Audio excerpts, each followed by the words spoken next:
George Whitefield, o pregador ao ar livre, 1714-1770. Mais de 100 mil homens e mulheres rodeavam o pregador, há mais de 200 anos, em Cambuslang, Escócia. As palavras do sermão, vivificadas pelo Espírito Santo, ouviam-se distintamente em todas as partes que formavam esse mar humano. É-nos difícil fazer uma ideia do vulto da multidão de 10 mil penitentes que responderam ao apelo para se entregarem ao Salvador. Esses acontecimentos servem-nos como um dos poucos exemplos do cumprimento das palavras de Jesus. Na verdade vos digo que aquele que crê em mim também fará as obras que eu faço, e as fará maiores do que estas, porque vou para meu Pai. João, capítulo 14, versículo 12, grifo do autor. Havia como um fogo ardente encerrado nos ossos deste pregador, George Whitefield. Ardia nele um zelo santo de ver todas as pessoas libertas da escravidão do pecado. Durante um período ininterrupto de 28 dias, realizou a incrível façanha de pregar a 10 mil pessoas. Sua voz podia ser ouvida perfeitamente a mais de 1 quilômetro de distância, apesar de ter físico fraco e de sofrer dos pulmões. Não havia prédio no qual coubessem em seus auditórios, e, nos países onde pregou, armava seu púlpito nos campos, fora das cidades. Whitefield merece o título de Príncipe dos Pregadores ao ar livre, porque pregava em média 10 vezes por semana, e isso fez durante um período de 34 anos, em grande parte sob o teto construído por Deus, os céus. A vida de George Whitefield foi um milagre. Nasceu em uma taberna de bebidas alcoólicas. Antes de completar 3 anos, seu pai faleceu. Sua mãe casou-se novamente, e a George foi permitido continuar os estudos na escola. Na pensão mantida por sua mãe, fazia a limpeza dos quartos, lavava roupa e vendia bebidas no bar. Por estranho que pareça, já que ainda não era salvo, interessava-se grandemente pelo exame das Escrituras. Lia a Bíblia até alta noite e preparava sermões. Na escola, era conhecido como orador. Sua eloquência era natural e espontânea, um dom extraordinário de Deus. Talento este que possuía sem ele mesmo saber. Custeou os próprios estudos em Pembroke College, Oxford, servindo como garçom em um hotel. Depois de estar algum tempo em Oxford, juntou-se ao grupo de estudantes a que pertenciam João e Carlos Wesley. Passou muito tempo, como os demais do grupo, jejuando e esforçando-se para mortificar a carne a fim de alcançar a salvação. Ele ainda não compreendia que a verdadeira religião é a união da alma com Deus e a formação de Cristo em nós. Acerca da sua salvação, escreveu algum tempo antes de morrer. Todas as vezes que vou a Oxford, sinto-me impelido a ir primeiro a este lugar onde Jesus se revelou a mim, pela primeira vez, e me deu o novo nascimento. Com a saúde abalada, talvez pelo excesso de estudo, George voltou a casa para recuperá-la. Resolvido a não cair no indiferentismo, inaugurou uma classe bíblica para jovens que, como ele, desejavam orar e crescer na graça de Deus. Visitavam diariamente os doentes e os pobres, e frequentemente os prisioneiros nas cadeias, para orar com eles e prestar-lhes qualquer serviço manual que pudessem. George tinha no coração um plano que consistia em preparar 100 sermões e apresentar-se para ser separado para o ministério. Porém, quando havia preparado apenas um sermão, seu zelo era tanto que a igreja insistia em ordená-lo com apenas 21 anos, embora fosse regra não aceitar ninguém para tal cargo com menos de 23 anos. O dia que precedeu sua separação para o ministério, George passou em jejum e oração. Acerca desse fato, ele escreveu: À tarde, retirei-me para um alto, perto da cidade, onde orei com instância durante 2 horas, pedindo em meu favor e também por aqueles que estavam para ser separados comigo. No domingo, levantei-me de madrugada e orei sobre o assunto da epístola de Paulo a Timóteo, especialmente sobre o seguinte preceito: Ninguém despreze a tua mocidade. Quando o ancião me impôs as suas mãos, se meu vil coração não me engana, ofereci todo o meu espírito, alma e corpo para o serviço no santuário de Deus. posso testificar perante os céus e a terra que dei-me a mim mesmo, quando o ancião me impôs as mãos, para ser um mártir por aquele que foi pregado na cruz em meu lugar. Os lábios de Whitefield foram tocados pelo fogo divino do Espírito Santo durante sua separação para o ministério. No domingo seguinte, naquela época de gelo espiritual, pregou pela primeira vez. Alguns se queixaram de que 15 dos ouvintes enlouqueceram ao ouvirem o sermão. O ancião da igreja, porém, compreendendo o que se passava, respondeu que seria muito bom se os 15 não se esquecessem da sua loucura antes de chegar o outro domingo. Whitefield nunca se esqueceu nem deixou de aplicar a si as seguintes palavras do Dr. Delany: desejo, todas as vezes que subir ao púlpito, considerar essa oportunidade como a última que me é dada de pregar e a última dada ao povo de ouvir. Alguém assim escreveu sobre uma de suas pregações. Quase nunca pregava sem chorar, e sei que as suas lágrimas eram sinceras. Ouvi-o dizer: vós me censurais porque choro, mas como posso conter-me quando não chorais por vós mesmos, apesar das vossas almas mortais estarem à beira da destruição? Não sabeis se estáis ouvindo o último sermão ou não, ou se jamais tereis outra oportunidade de chegar a Cristo. Chorava às vezes até parecer que estava morto e custava a recuperar as forças. Disse que os corações da maioria dos ouvintes eram derretidos pelo calor intenso de seu espírito, como prata na fornalha do refinador. Quando estudante no colégio de Oxford, seu coração ardia de zelo.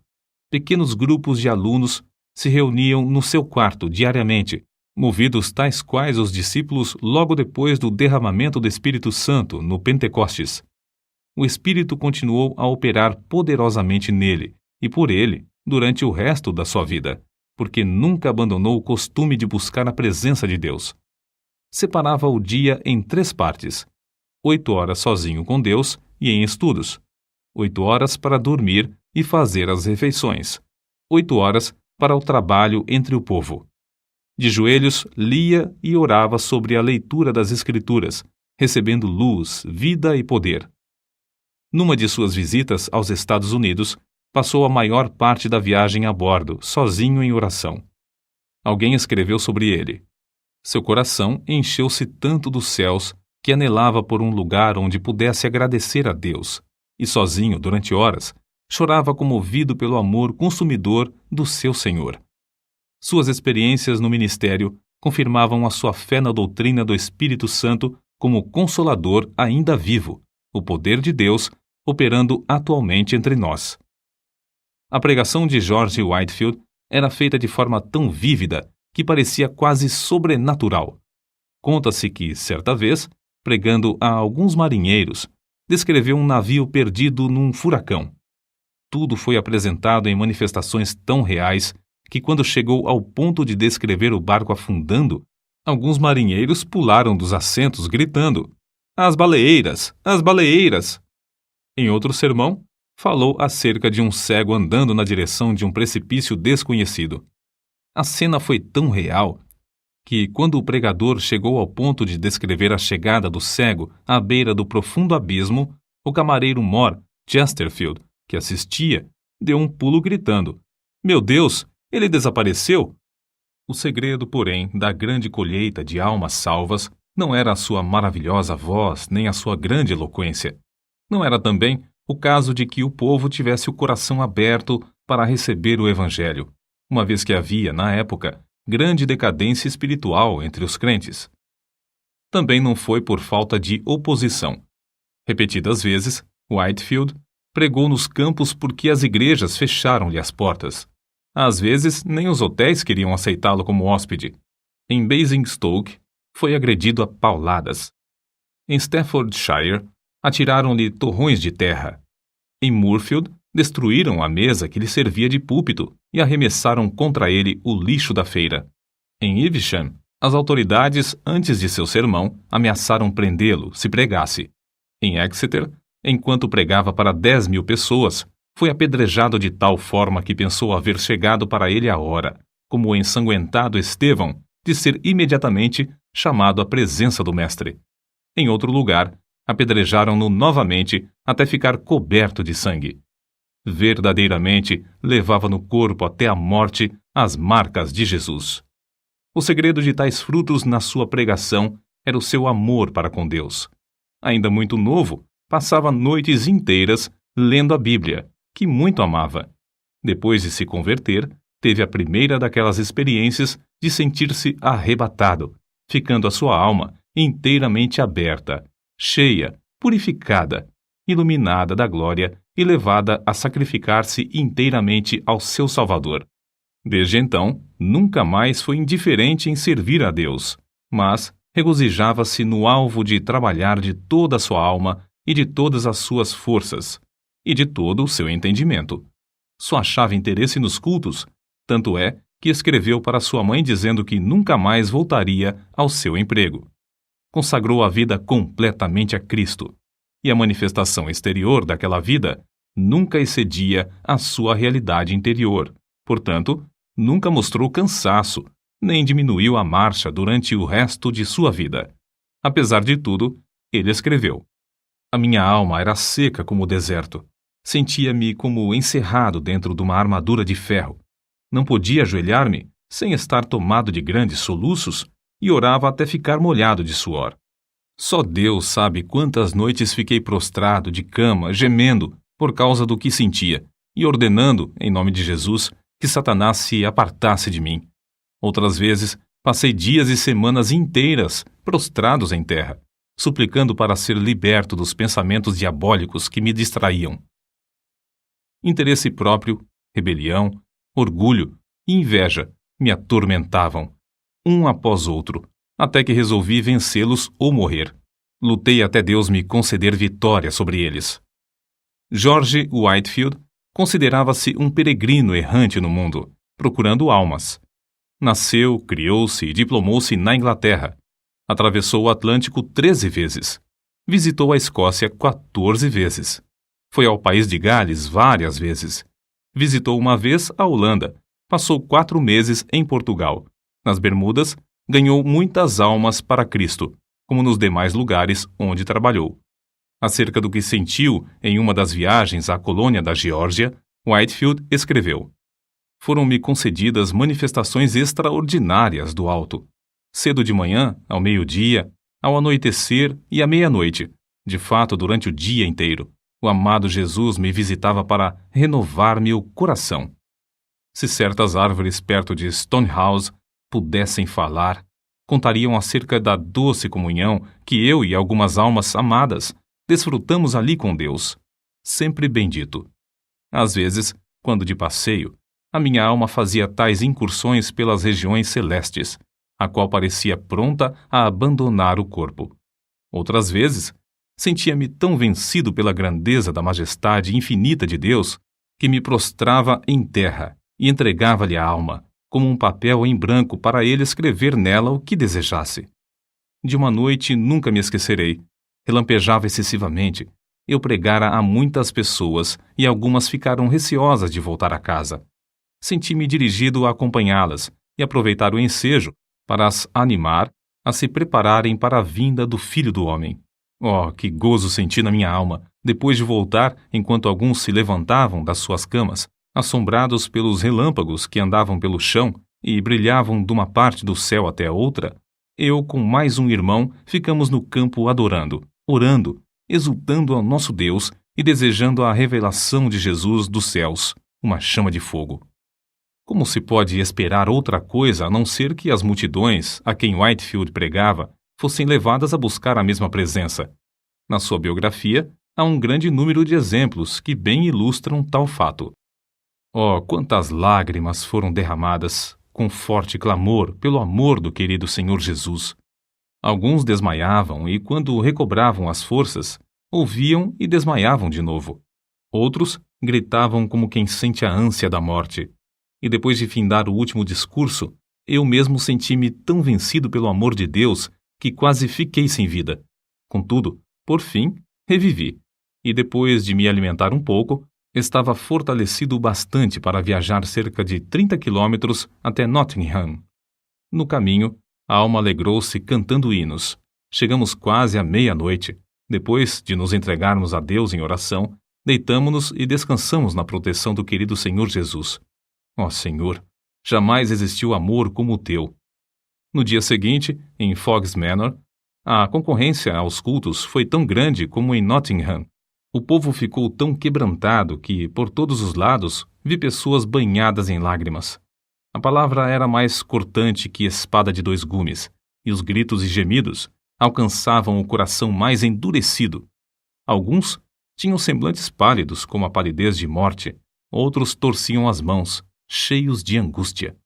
Ainda outros foram prostrados ao chão, ao passo que outros caíam e eram aparados nos braços de amigos. A maior parte do povo levantava os olhos para os céus, clamando e pedindo a misericórdia de Deus. Eu, enquanto os contemplava, só podia pensar em uma coisa: o grande dia. Pareciam pessoas acordadas pela última trombeta, saindo dos seus túmulos para o juízo. O poder da presença divina nos acompanhou até Basking Ridge, onde os arrependidos choravam e os salvos oravam lado a lado. O indiferentismo de muitos transformou-se em assombro, e o assombro, depois, em grande alegria. Alcançou indivíduos das mais diversas classes, idades e tipos de conduta. A embriaguez foi abandonada por aqueles que eram dominados por esse vício. Os que haviam praticado qualquer ato de injustiça foram tomados de remorso. Os que tinham furtado foram constrangidos a fazer restituição. Os vingativos pediram perdão. Os pastores ficaram ligados ao seu povo por um vínculo mais forte de compaixão. O culto familiar foi iniciado nos lares. Os homens foram levados a estudar a palavra de Deus e a ter comunhão com o Pai nos céus. Mas não foram somente nos países populosos que o povo afluiu para ouvi-lo. Nos Estados Unidos, quando eram ainda um país novo, ajuntaram-se grandes multidões dos que moravam longe uns dos outros nas florestas. O famoso Benjamin Franklin, no seu jornal, assim noticiou essas reuniões. Quinta-feira, o reverendo Whitefield partiu de nossa cidade acompanhado de 150 pessoas a cavalo, com destino a Chester, onde pregou a 7.000 ouvintes, mais ou menos. Sexta-feira, pregou 2 vezes em Williamstown, a quase 5.000. No sábado, em Newcastle, pregou a cerca de 2.500. E na tarde do mesmo dia, em Christiana Bridge, pregou a quase 3.000. No domingo, em White Clay Creek, pregou 2 vezes, descansando uma meia hora entre os sermões, a 8.000 pessoas, das quais cerca de 3.000 tinha vindo a cavalo. Choveu a maior parte do tempo, porém, todos se conservaram em pé, ao ar livre. Como Deus estendeu a sua mão para operar prodígios por meio de seu servo, vê-se no seguinte relato. Num estrado perante a multidão, depois de alguns momentos de oração em silêncio, Whitefield anunciou de maneira solene o texto. É ordenado aos homens que morram uma só vez, e depois disto vem o juízo. Depois de curto silêncio, ouviu-se um grito de horror, vindo de um lugar entre a multidão. Um pregador presente foi até o local da ocorrência para saber o que tinha acontecido. Logo voltou e disse: Irmão Whitefield, estamos entre os mortos e os que estão morrendo. Uma alma imortal foi chamada à eternidade. O anjo da destruição está passando sobre o auditório. Clame em alta voz e não cesse. Então, foi anunciado ao povo que um dentre a multidão havia morrido. Whitefield leu a segunda vez o mesmo texto. É ordenado aos homens que morram uma só vez. Do local onde a senhora Huntington estava em pé, veio outro grito agudo. De novo, um tremor de horror. Passou por toda a multidão quando anunciaram que outra pessoa havia morrido. Whitefield, porém, em vez de ficar tomado de pânico, como os demais, suplicou graça ao ajudador invisível e começou, com eloquência tremenda, a prevenir os impenitentes do perigo. Não devemos concluir, contudo, que ele era ou sempre solene ou sempre veemente. Nunca houve quem experimentasse mais formas de pregar do que ele. Apesar de sua grande obra, não se pode acusar Whitefield de procurar fama ou riquezas terrestres. Sentia fome e sede da simplicidade e sinceridade divinas. Dominava todos os seus interesses e os transformava para a glória do reino do seu Senhor. Não ajuntou ao redor de si os seus convertidos para formar outra denominação, como alguns esperavam. Não, apenas dava todo o seu ser, mas queria mais línguas, mais corpos, mais almas a usar para o Senhor Jesus. A maior parte de suas viagens à América do Norte foram feitas em prol do orfanato que fundara na colônia da Geórgia. Vivia na pobreza e esforçava-se para granjear o necessário para o orfanato. Amava os órfãos ternamente, escrevendo-lhes cartas e dirigindo-se a cada um pelo nome. Para muitas dessas crianças, ele era o único pai, o único meio de elas terem o sustento. Fez uma grande parte da sua obra evangelística entre os órfãos e quase todos permaneceram crentes fiéis, sendo que um bom número deles tornaram-se ministros do Evangelho. Whitefield não era de físico robusto. Desde a mocidade, sofria quase constantemente, anelando, muitas vezes, partir e estar com Cristo. A maior parte dos pregadores acha impossível ministrar quando estão enfermos como ele. Assim foi que, aos 65 anos de idade, durante sua 7ª viagem à América do Norte, findou a sua carreira na Terra, uma vida escondida com Cristo em Deus e derramada num sacrifício de amor pelos homens. No dia anterior ao seu falecimento, teve de esforçar-se para ficar em pé. Porém, ao levantar-se em Exeter, perante um auditório demasiado grande para caber em qualquer prédio, o poder de Deus veio sobre ele.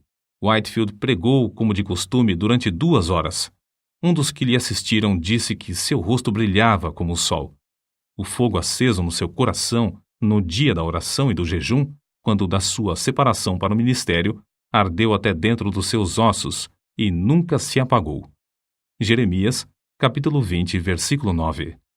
Certo homem eminente dissera a Whitefield: "Não espero que Deus chame o irmão breve para o lar eterno, mas, quando isso acontecer, regozijar-me-ei ao ouvir o seu testemunho." O pregador respondeu: "Então ficará desapontado, morrerei calado. A vontade de Deus é dar-me tantos ensejos para testificar dele durante minha vida, que não me serão dados outros na hora da morte." E sua morte ocorreu como predissera. Depois do sermão, em Exeter, foi a Newburyport para passar a noite na casa do pastor. Ao subir para o quarto de dormir, virou-se na escada e, com a vela na mão, proferiu uma curta mensagem aos amigos que ali estavam e insistiam em que pregasse. Às 2 horas da madrugada, acordou. Faltava-lhe o fôlego. Pronunciou para o seu companheiro as suas últimas palavras na terra: "Estou morrendo." No seu enterro, os sinos das igrejas de Newburyport dobraram e as bandeiras ficaram a meia haste. Ministros de toda a parte vieram assistir aos funerais. Milhares de pessoas não conseguiram chegar perto da porta da igreja por causa da imensa multidão. Conforme seu pedido, foi enterrado sob o púlpito da igreja. Se quisermos ter os mesmos frutos, ver milhares salvos, como George Whitefield os teve, temos de seguir o seu exemplo de oração e dedicação. Alguém pensa que é tarefa demais? Que diria George Whitefield agora, junto aos que levou a Cristo, se lhe fizéssemos essa pergunta?